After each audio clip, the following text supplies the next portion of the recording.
Hello guys, welcome to my mini vlog जिसमें मैं बता रहा हूँ कि डीटीएफ का खर्चा कम से कम कैसे और नुकसान से कैसे बचे। तो गाइस, मेरा तो हो चुका था बहुत बड़ा नुकसान। मोटर चल नहीं रही थी बट फाइनली चलने लगी। बट उसके बाद हमें आया ये एक और झटका जिसमें हमारा ना जो सॉफ्टवेयर था वो चल ही नहीं रहा था। उसमें हमने 15-16 सॉफ्टवेयर बदल दिए, कभी किसी से कभी से किसी से, ओल्ड नया सारा हमने चला दिए। विंडोज 8 10 9 11 12, लेकिन किसी का नहीं चला। चाइनीज लैंग्वेज से वो हिंदी हो ही नहीं, इंग्लिश हो ही नहीं रही थी। और बाद में पता लगा कि वो वियतनामीज़ है, बट वो वियतनामीज़ से वो चेंज ही नहीं हो रही थी।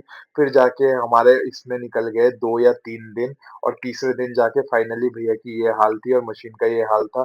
कुछ समझ नहीं आ रहा था, 3 दिन हो गए थे, मशीन चल नहीं रही थी। फिर इंजीनियर की छुट्टी थी, बाद में किसी ने बताया कि यार यूएसबी से लेन कनेक्टर ले लो, क्या पता उससे चल जाए। फिर हमने यूएसबी से लेन कनेक्टर लाया, फाइनली इस अद्भुत डिवाइस से ये जाके चलने लगी। और जब चलने लगी तो लैंग्वेज चेंज हुई। उसके बाद भैया ने इसकी मशीन की सेटिंग वगैरह बदली, सेटिंग करी, और फिर जाके ये मशीन ऑपरेशनल हुई। थोड़ी बहुत ऑपरेशनल हुई बट उसमें भी बहुत सारी दिक्कतें। हेड का मार्जिन सेट नहीं हो रहा था, तो हेड इधर उधर जाके टकरा रहा था, जिससे हेड खराब होने के चांसेस बहुत ज्यादा बढ़ जाते हैं। और 90% चांसेस तो होते ही हैं कि हेड खराब हो जाएगा।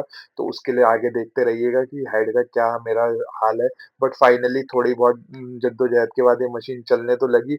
बट ये मशीन ज़्यादा दिन चली नहीं गाइस, क्योंकि ये करने के बाद ही मशीन में दिक्कत आ गई थी। उसके लिए नेक्स्ट व्लॉग में बने रहें और शॉर्ट व्लॉग